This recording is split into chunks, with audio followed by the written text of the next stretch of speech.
রাজধানীর নয়াপল্টনে বিএনপির সমাবেশ। সকাল থেকেই সমবেত হাজারো নেতাকর্মী। নয়াপল্টন দলের কেন্দ্রীয় কার্যালয়ের সামনে এই আয়োজন। সমাবেশে প্রধান অতিথি হিসেবে বক্তব্য রাখবেন বিএনপির ভারপ্রাপ্ত চেয়ারম্যান তারেক রহমান। তিনি ভার্চুয়াল মাধ্যমে বক্তব্য রাখবেন বলে মনে করা হচ্ছে। তারেক রহমান ছাড়াও সমাবেশে বক্তব্য রাখবেন বিএনপি মহাসচিব মির্জা ফখরুল ইসলাম আলমগীর সহ দলের সিনিয়র নেতারা।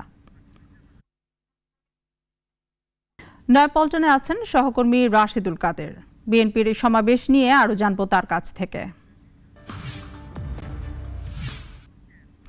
কাদের, নয়াপল্টনে এখন কি পরিস্থিতি দেখছেন? কারা কারা সমাবেশে কথা বলবেন?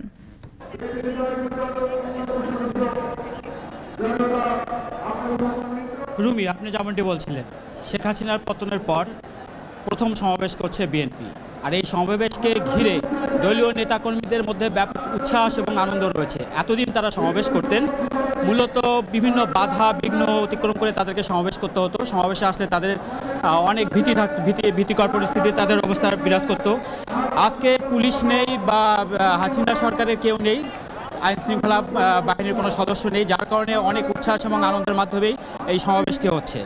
আর এই সমাবেশকে কেন্দ্র করে আপনি বলেছেন যে সমাবেশে দলটির সিনিয়র নেতারা উপস্থিত রয়েছেন সমাবেশে।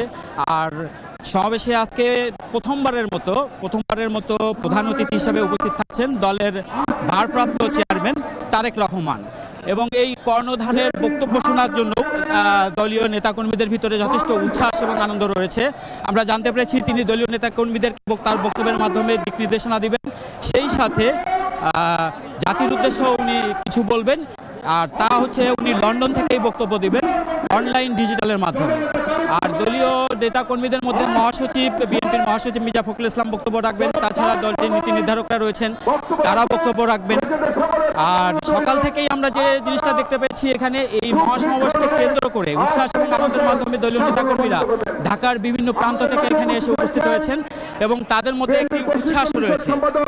আর আইন শৃঙ্খলা পরিস্থিতি বলতে যেটুকু বোঝায় সেটা হচ্ছে তাদের নিজেদের ভিতর থেকেই তারা স্বেচ্ছাসেবক তৈরি করে রেখেছেন এবং এই স্বেচ্ছাসেবকরা বিভিন্ন পয়েন্টে স্বেচ্ছাসেবকের ভূমিকা পালন করছেন, যাতে দলীয় কোনো নেতাকর্মীরা কোনো বিশৃঙ্খলা ঘটাতে না পারে। রুমানা, এখন পর্যন্ত এখানে শান্তিপূর্ণভাবেই সবকিছু হচ্ছে। এই ছিল আমার কাছে পল্টনের সর্বশেষ পরিস্থিতি। আমরা চলে যাচ্ছি নয়াপল্টনে। বিএনপির সমাবেশের আরেক প্রান্তে আছেন সহকর্মী সাইফুল শাহিন, তার কাছেও যাব আমরা।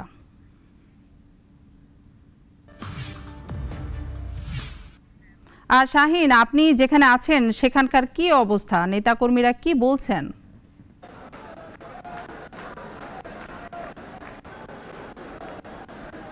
নয়াপল্টন কিন্তু এখন গণজোয়ারে পরিণত হয়েছে। লাখো মানুষের ঢল ঢাকা এবং ঢাকার আশপাশ থেকে কিন্তু সকাল 11টা থেকেই মানুষ আসতে থাকে। বিএনপির বিভিন্ন পর্যায়ের বিভিন্ন অঙ্গ সংগঠনের নেতাকর্মীরা কিন্তু খণ্ড খণ্ড মিছিল নিয়ে নয়াপল্টনের দিকে আসতে থাকে।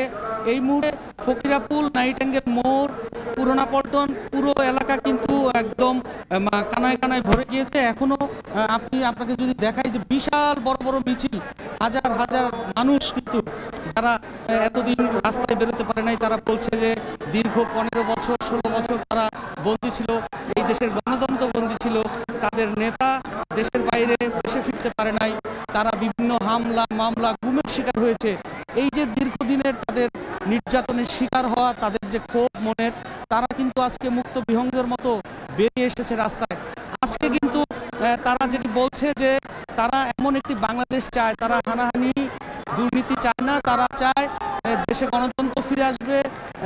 তাদের যে নেত্রী বেগম খালেদা জিয়ার নেতৃত্বে তাদের যে নেতা তারেক রহমান দেশে ফিরবে, তাদের নেতৃত্বে একটি সুন্দর বাংলাদেশ, সুন্দর একটি দেশ হবে এবং সেই দেশে থাকবে না কোনো দুর্নীতিমুক্ত এবং স্বৈর শাসন মুক্ত সুন্দর একটি দেশ কিন্তু তারা চাচ্ছে। বিএনপি নেতাকর্মীরা আশা করছে এই দীর্ঘদিনের তার নির্যাতন, দীর্ঘদিনের লাঞ্ছনা বঞ্চনা শেষে তারা যেহেতু আজ মুক্তি পেয়েছে, গণতন্ত্র মুক্তি পেয়েছে, সে কারণে তারা চাচ্ছে যে এই দেশ আরো সুন্দর একটি অবস্থায় আসবে।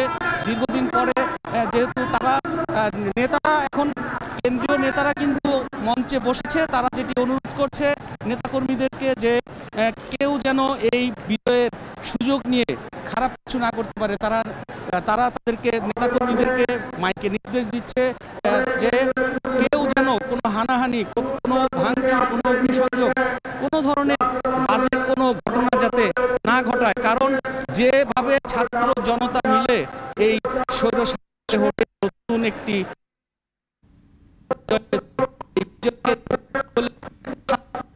হবে, এই দেশে শান্তি থাকতে হবে, কোনো সহিংসতা থাকবে না, জাতি ধর্ম বর্ণ নির্বিশেষে কিন্তু তারা সবাই একসাথে থাকবে।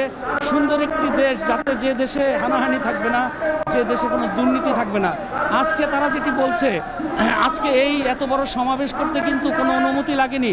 আজকে কিন্তু গত দুদিন ধরে তারা বলছে যে তাদের ঘরে পুলিশ হানা দেয়নি, তাদের পালিয়ে থাকতে হয়নি। এই যে নিজের দেশে নিজের ঘরে কেউ থাকতে পারেনি, ঘুমাতে পারেনি, একটি বিনিদ্র রাত কাটাতে হয়েছে বিভিন্ন জায়গায় লুকিয়ে পালিয়ে, সেখান থেকে তারা মুক্তি পেয়েছে। তারা চায় এই মুক্তকামী মানুষ যেন নিরাপদে সুন্দর একটি দেশে থাকতে পারে এবং সুন্দর একটি দেশ যেন আসে সামনে, সুন্দর একটি সরকার যেন আসে, একটি ভালো সরকার দেশের মানুষকে, দেশের সামাজিক অবস্থা, দেশের অর্থনৈতিক অবস্থা সব কিছু মিলিয়ে একটি সুন্দর নতুন দেশ গড়ার প্রত্যয় নিয়ে কিন্তু আজকে তারা মাঠে নেমেছে এবং তারা বিজয় উৎসব করছে। সাইফুল শাহীন, আপনাকে অসংখ্য ধন্যবাদ।